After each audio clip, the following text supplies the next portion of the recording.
Two ৰঞ্জিতাছ videos মৰমৰ তৃতীয় শ্ৰেণীৰ ছাত্ৰ ছাত্ৰী আজি তোমালোকৰ ভিডিঅ' হ'ব তোমালোকৰ নতুন কিতাপ আমাৰ চৌপাশৰ পৰিৱেশ কিতাপৰ পৰা আজি আমি পাঠ আলোচনা কৰিম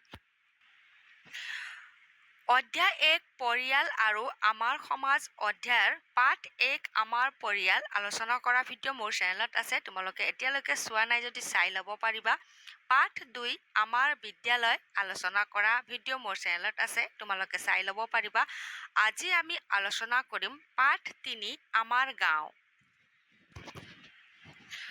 মৰমৰ ছাত্ৰ ছাত্ৰী পাঠ 3 আমাৰ গাঁও প্ৰথমতে আমি শুনি ল'ম পাঠত কি দিয়া হৈছে তাৰপিছত আটাইবোৰ ক্ৰিয়াকলাপ প্ৰশ্নৰ উত্তৰবোৰ আলোচনা কৰিম তোমালোকে যদি মোৰ চেনেলত নতুনকৈ আহিছা চেনেল ছাবস্ক্ৰাইব কৰি থৈ দিবা নতুন নতুন ভিডিঅ' নটিফিকেশ্যন পোনপ্ৰথমতে পাবা ছাবস্ক্ৰাইব কৰা চবকে মোৰ ফালৰ পৰা ধন্যবাদ মৰমৰ ছাত্ৰ ছাত্ৰী পাঠ 3 আমাৰ গাঁও এইখন পদুমণি গাঁও গাঁওখন বৰ শুৱনি চাফ চিকুণ আৰু উন্নত গাঁওবাসীয়ে ঘৰ দুৱাৰবোৰ বৰ আটোম টোকাৰিকৈ ৰাখে ইয়াত খোৱা পানী বিজুলী বাতি পৰিবহণ আদিৰ সুব্যৱস্থা আছে বাট পথবোৰ পকী আৰু আহল বহল গাঁওখনত এখন আদৰ্শ বিদ্যালয় আছে বিদ্যালয়খনত পঢ়া শুনা আৰু খেলা ধূলা কৰিবলৈ যথেষ্ট সা সুবিধা আছে ছাত্ৰ ছাত্ৰীসকল পঢ়া শুনা ছবি অঁকা নৃত্য গীত পৰিৱেশন কৰা আৰু খেলা ধূলাত বৰ আগ্ৰনোৱা বিদ্যালয়ৰ শিক্ষক আৰু ছাত্ৰ ছাত্ৰীসকলৰ মাজত মধুৰ সম্পৰ্ক আছে ছাত্ৰ ছাত্ৰীসকল বিদ্যালয়ত নিয়মীয়াকৈ উপস্থিত থাকে অহাত আমাক দিয়া হৈছে তোমালোকৰ বিদ্যালয় আৰু পদুমণি গাঁৱৰ বিদ্যালয়খনৰ মাজত কি পাৰ্থক্য দেখিছা বিদ্যালয়ৰ পৰা অলপ আঁতৰত এটা ৰাজহুৱা পুথিভঁৰাল আছে পুথিভঁৰালত পঢ়া শুনা কৰিবৰ বাবে যথেষ্ট সংখ্যক গল্প কবিতাৰ কিতাপ আলোচনী আদি আছে ছাত্ৰ ছাত্ৰীসকলে বিদ্যালয়ৰ পুথিভঁৰালত নথকা কিতাপবোৰ এই ৰাজহুৱা পুথিভঁৰালটোলৈ গৈ পঢ়ে এই কিতাপবোৰ পঢ়ি বহু নজনা কথা জানিব পাৰে প্ৰয়োজনত সিহঁতে কিতাপ ঘৰলৈ আনি পঢ়ে আৰু সময়মতে ঘূৰাই দিয়ে গাঁওখনত এখন ডাঙৰ চৰকাৰী চিকিৎসালয় আছে চিকিৎসালয়খনত ৰোগীৰ চিকিৎসাৰ বাবে পৰ্যাপ্ত ডাক্তৰ আৰু নাৰ্ছ আছে চিকিৎসালয়খনত ৰোগীৰ চিকিৎসাৰ বাবে উন্নত যন্ত্ৰ পাতিকে ধৰি সকলো সা সুবিধা আছে পদুমণি গাঁৱত এটা ডাকঘৰ আছে ডাকঘৰৰ চিঠি পত্ৰবোৰ ৰঙা ডাক গাড়ীত অনা নিয়া কৰা হয় ডাকঘৰৰ চিঠি পত্ৰ বিলোৱা মানুহজনক ডাকুৱাল বা পোষ্টমেন বোলে ইয়াত টকা পইচাৰো আদান প্ৰদান কৰা হয় অঞ্চলটোৰ শান্তি শৃংখলা ৰক্ষা কৰিবৰ বাবে পদুমণি গাঁৱত এখন আৰক্ষী চকী আছে আৰক্ষীয়ে যান বাহনো নিয়ন্ত্ৰণ কৰে বিদ্যালয় পুথিভঁৰাল চিকিৎসালয় ডাকঘৰ আৰক্ষী চকী বেংক আদি একোটা অনুষ্ঠান প্ৰতিষ্ঠান আমাৰ প্ৰয়োজনীয় বিভিন্ন কাম কাজ এই অনুষ্ঠান প্ৰতিষ্ঠানবোৰৰ যোগেদি কৰোঁ ক্ৰিয়াকলাপ 1 নঙত দিয়া হৈছে পদুমণি গাঁৱত আৰু তোমালোকৰ গাঁও চহৰ নগৰখনত কি অনুষ্ঠান প্ৰতিষ্ঠান আছে তলৰ তালিকাখনত লিখা পদুমণি গাঁৱত থকা অনুষ্ঠান প্ৰতিষ্ঠান আমাৰ গাঁও চহৰ নগৰখনত থকা অনুষ্ঠান প্ৰতিষ্ঠান আমাক ইয়াত পদুমণি গাঁৱত থকা অনুষ্ঠান প্ৰতিষ্ঠান আমি পঢ়ি আহিছোঁ কি পালোঁ আমি লিখিব লাগিব আৰু আমাৰ গাঁও মানে তোমাৰ গাঁও অথবা চহৰ নগৰখনত থকা অনুষ্ঠান প্ৰতিষ্ঠানৰ নাম লিখিব লাগিব মই লিখিয়ে ৰাখিছোঁ এবাৰ চাই ল'ম উত্তৰত লিখিবা মানে যিটো ইয়াত দিয়া হৈছে বাকচত লিখিবা তোমালোকে পদুমণি গাঁৱত থকা অনুষ্ঠান প্ৰতিষ্ঠান ইয়াত আমাক দিয়াই হৈছে তোমালোকে লিখিবা 1 নঙত পুথিভঁৰাল 2 নঙত চৰকাৰী চিকিৎসালয় 3 নঙত ডাকঘৰ 4 নঙত আৰক্ষী চকী 5 নঙত বেংক ঠিক আছে আৰু আমাক দিয়া হৈছে আমাৰ গাঁও চহৰ নগৰখনত থকা অনুষ্ঠান প্ৰতিষ্ঠানত তোমালোকে লিখিবা আমাৰ গাঁও চহৰ নগৰখনত থকা অনুষ্ঠান প্ৰতিষ্ঠান তোমালোকৰ গাঁও চহৰ নগৰখনত কি আছে তোমালোকে নিজৰ হিচাপত লিখিব পাৰিবা মই তোমালোকক দিলোঁ পুথিভঁৰাল ডাকঘৰ স্বাস্থ্য কেন্দ্ৰ ঠিক আছে এতিয়া আমি আলোচনা কৰিম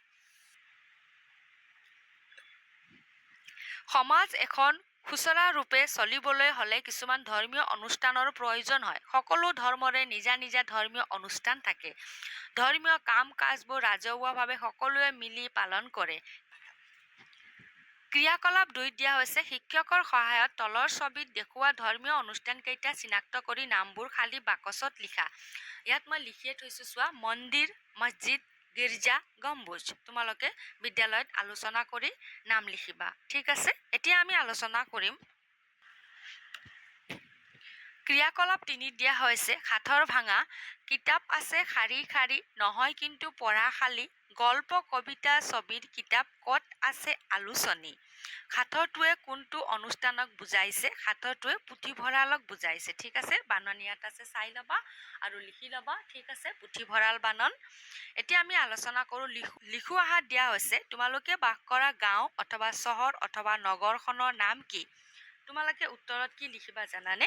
তোমালোকে যি গাঁৱত থাকা গাঁৱৰ নাম লিখিবা, চহৰ নগৰখনৰ নাম লিখিব পাৰিবা। মই লিখি থৈছোঁ, এবাৰ চাই ল'ম। মই উত্তৰত লিখিছোঁ গুৱাহাটী। তোমালোকে বিদ্যালয়ত শিক্ষক শিক্ষয়িত্ৰীৰ লগত আলোচনা কৰি লিখিব পাৰিবা। এতিয়া চোৱা তলৰ কোনবোৰ সুবিধা তোমালোকৰ গাঁও চহৰ নগৰখনত আছে? পকী পথ আছেনে? আছে। আজিকালি পথ প্ৰায়ে পকী পথে আছে, হয়নে? বিজুলী বাতি আছেই। খোৱা পানী আজিকালি সুবিধা দিয়া হৈছে। চিকিৎসালয় আছেনে নাই লিখি ল'বা। ডাকঘৰ আছেই চাগে, ডাকঘৰ। পুথিভঁৰাল তোমালোকে ইয়াত নিজে প্ৰথমতে আলোচনা কৰিবা, তাৰপিছত কৰিবা। ঠিক আছে, মোৰ ফালৰ পৰা মই দিয়া নাই। এতিয়া জানি লওঁ আহাত দিয়া হৈছে আমাক ওচৰা ওচৰিকৈ বাস কৰা কেইটামান পৰিয়ালৰ সমষ্টিয়ে হ'ল চুবুৰী। কেইবাটাও চুবুৰী লগ লাগি এখন গাঁও হয়। চৰকাৰে নিযুক্তি দিয়া গাঁৱৰ মুখিয়ালগৰাকীক গাঁওবুঢ়া বোলে। গাঁৱৰ বিভিন্ন সমস্যা সমাধান আৰু উন্নয়নমূলক কামত গাঁওবুঢ়াই উল্লেখযোগ্য ভূমিকা পালন কৰে। এতিয়া কওঁ আহাত দিয়া হৈছে ছবিখন চোৱা আৰু ছবিখনত কি কি দেখিছা কোৱা। তোমালোকে ছবিখনত কি কি দেখিছা চোৱা। ইয়াত আমাক দুটা ছবি দিয়া হৈছে, হয়নে? ইয়াত চোৱা শ্বপিং মল, বেংক, চিকিৎসালয়, হয়নে? ইয়াত চোৱা টাৱাৰ দিয়া আছে, ডাঙৰ ডাঙৰ অট্টালিকা আছে, হয়নে? ইয়াত চোৱা ইয়াত এইটো ফুচকা বিক্ৰী কৰি আছে, ফুচকাটো জানাই। ইয়াত চোৱা ফল মূল বিক্ৰী কৰি আছে, ৰিক্সা আছে, অটো গাড়ী যান বাহন বহুত আছে। ইয়াত চোৱা বেলুন বিক্ৰী কৰি আছে, হয়নে? ইয়াত হুইল চেয়াৰত আছে, ইয়াত বিদ্যালয়লৈ গৈ আছে, 108 আছে, চোৱা চাই লোৱা। ঠিক আছে, এতিয়া আমি পঢ়ি ল'ম কি দিয়া হৈছে। ওপৰৰ ছবিখন এখন নগৰৰ ছবি হয়, বুজিছা নহয়? নগৰৰ ছবি দিয়া হৈছে। বিভিন্ন কৰ্মৰ লগত জড়িত হৈ বহুতো লোকে বসবাস কৰা এলেকা এটাই নগৰৰ নাম পায়। নগৰৰ ঘৰবোৰ ওখ ডাঙৰ আৰু সাধাৰণতে পকী। ইয়াত বিভিন্ন অনুষ্ঠান প্ৰতিষ্ঠান যেনে শিক্ষানুষ্ঠান, চিকিৎসালয়, বেংক, ডাকঘৰ আদি আছে। ইয়াত বাস কৰা মানুহৰ লগতে যান বাহন সংখ্যাও বেছি। সেইমতে বাট পথবিলাকো সুচল।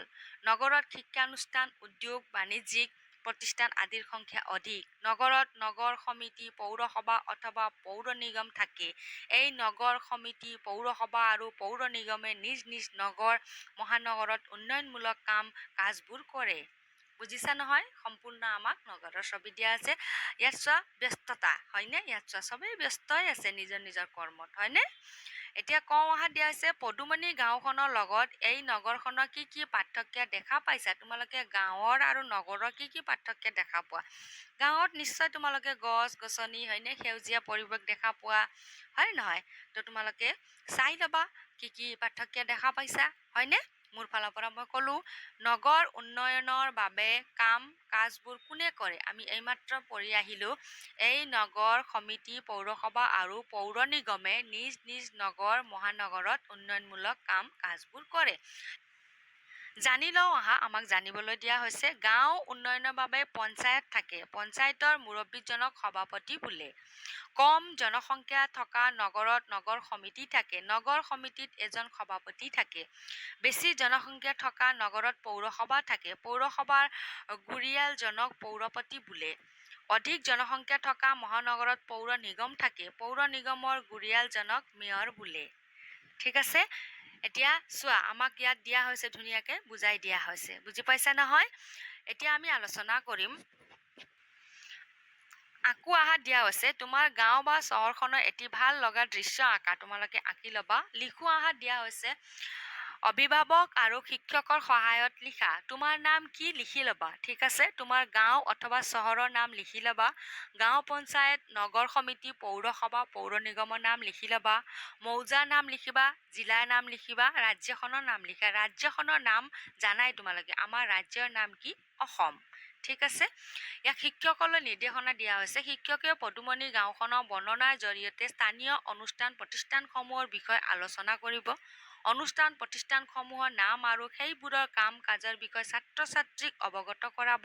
তদুপৰি গাঁও পঞ্চায়তৰ কাৰ্যাৱলীৰ বিষয়ে কিছু আভাস দিব। ছাত্ৰ ছাত্ৰীক নিজৰ গাঁও, চহৰ, নগৰ, মৌজা, গাঁও পঞ্চায়ত, নগৰ সমিতি, পৌৰসভা, পৌৰ নিগম আদিৰ সৈতে পৰিচয় কৰাই দিব। অনুশীলনীত দিয়া প্ৰশ্নৰ উত্তৰবোৰ আলোচনা কৰিম। অনুশীলনীত আমাক প্ৰশ্ন দিয়া হৈছে, উত্তৰ লিখা। ক, ডাকঘৰৰ চিঠি পত্ৰ বিলোৱা মানুহজনক কি বোলে? আমি পঢ়ি আহিছিলোঁ হয়নে? ডাকুৱাল বা পোষ্টমেন বোলে।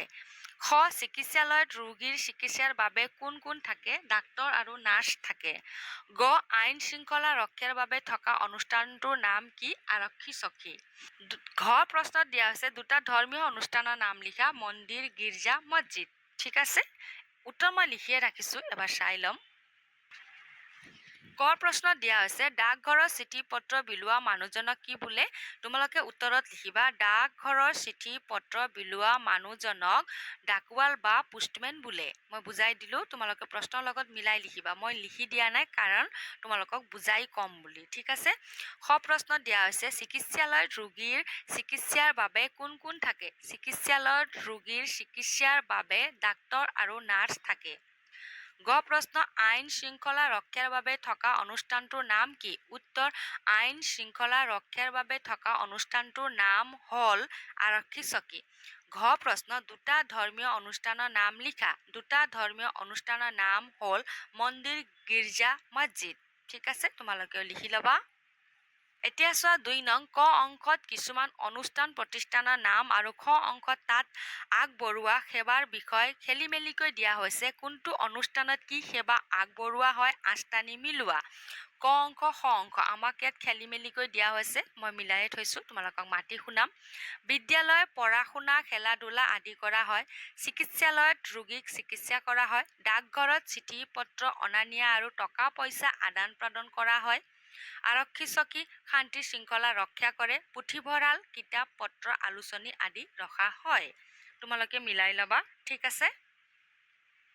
এতিয়া চোৱা, শুদ্ধ নে অশুদ্ধ লিখা। এখন গাঁৱত কেইবাটাও চুবুৰী থাকে। শুদ্ধ, শুদ্ধ চিন দি থৈছোঁ। খ, চিঠি পত্ৰ আদান প্ৰদান কৰা অনুষ্ঠানটোৰ নাম ডাকঘৰ। শুদ্ধ। গ, পঢ়িবৰ কাৰণে কিতাপ আলোচনী আদি থকা অনুষ্ঠানটোৰ নাম বিদ্যালয়, নহয় পুথিভঁৰাল। অশুদ্ধ। ঘ, এটা চুবুৰীত মাত্ৰ এটাহে পৰিয়াল থাকে। অশুদ্ধ। উঙ, আইন শৃংখলা ৰক্ষা কৰা অনুষ্ঠানটোৰ নাম চিকিৎসালয়, নহয় অশুদ্ধ।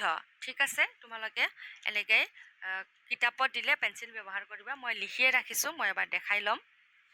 প্ৰশ্ন কিতাপৰ পৰা লিখিবা। কৰ উত্তৰত শুদ্ধ লিখিবা, খৰ উত্তৰত শুদ্ধ, গৰ উত্তৰত অশুদ্ধ, ঘৰ উত্তৰত অশুদ্ধ, উঙৰ উত্তৰত অশুদ্ধ।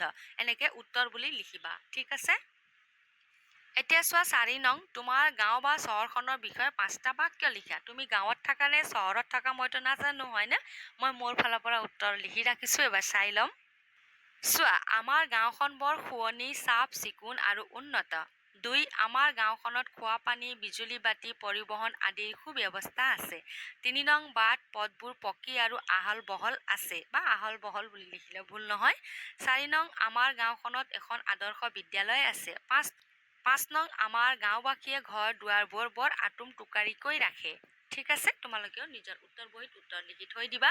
আশা ৰাখিছোঁ মৰমৰ ছাত্ৰ ছাত্ৰী তোমালোকে আজিৰ ভিডিঅ' বুজি পাইছা বুলি। নতুনকৈ আহিছা যদি চেনেল ছাবস্ক্ৰাইব কৰি থৈ দিবা। তোমালোকৰ নতুন কিতাপৰ পৰা তোমালোকৰ পাঠৰ প্ৰশ্ন উত্তৰৰ ভিডিঅ' মই দি থাকিম, তোমালোকে চাব পাৰিবা। আকৌ লগ পাম আমি নতুন ভিডিঅ'ত।